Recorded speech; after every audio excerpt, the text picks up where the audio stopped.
Bạnជំរាបសួរប្រិយមិត្តទាំងអស់គ្នាស្វាគមន៍មកកាន់អត្ថបទសុខភាពយើងបន្តទៀតអញ្ចឹងអត្ថបទសុខភាពថ្ងៃនេះខ្ញុំលើកយក5អាហារដែលជួយសម្រកគីឡូយើងបានលឿន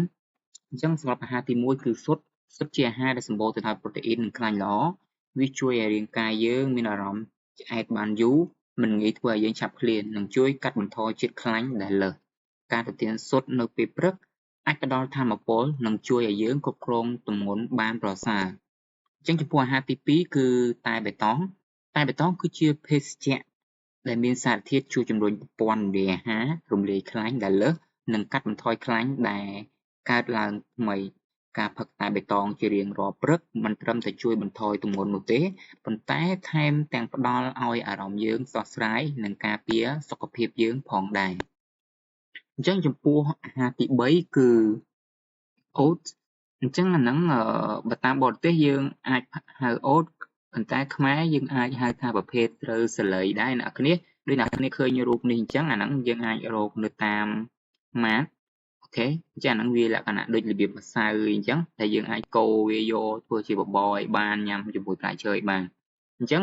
oats គឺជាអាហារដែលសម្បូរទៅដោយជាតិសរសៃដែលជួយឲ្យពោះវៀនដំណើរការបានល្អនិងបង្កើនអារម្មណ៍ឆាប់ឆ្អែតវាអាចជួយកាត់បន្ថយការញ៉ាំលើសនិងកាត់បន្ថយខ្លាញ់ក្បាលពោះអ្នកអាចធ្វើជា oatmeal ឬបន្ថែមនៅក្នុង smoothie ពេលព្រឹកបានអញ្ចឹងអាហ្នឹងគឺល្អផងដែរវាធ្វើឲ្យយើងឆាប់ឆ្អែត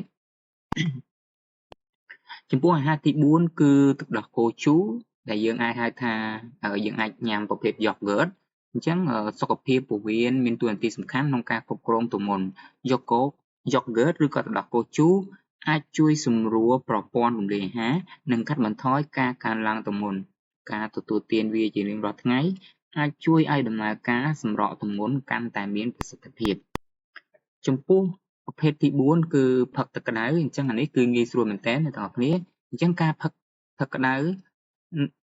ចំពោះការផឹកទឹកក្តៅបើទោះជាវាមិនមែនជាអាហារក៏ដោយការផឹកទឹកក្តៅអូនៗមួយកែវនៅពេលព្រឹកមុនពេលទទួលទានអាហារគឺជាវិធីងាយៗក្នុងការជំរុញឲ្យប្រព័ន្ធរំលាយអាហារដំណើរការបានល្អជាពិសេសវាក៏អាចជួយបណ្ដេញជាតិខ្លាញ់លើសនិងបង្កើតភាពស្រស់ស្រាយប្រចាំថ្ងៃផងដែរអញ្ចឹងសង្ឃឹមថាអត្ថបទនេះអ្នកទាំងអស់គ្នាអាចព្យាយាមអនុវត្តវាដើម្បីអាចថែរក្សាសុខភាពយើងនិងទម្ងន់យើងឲ្យបានល្អ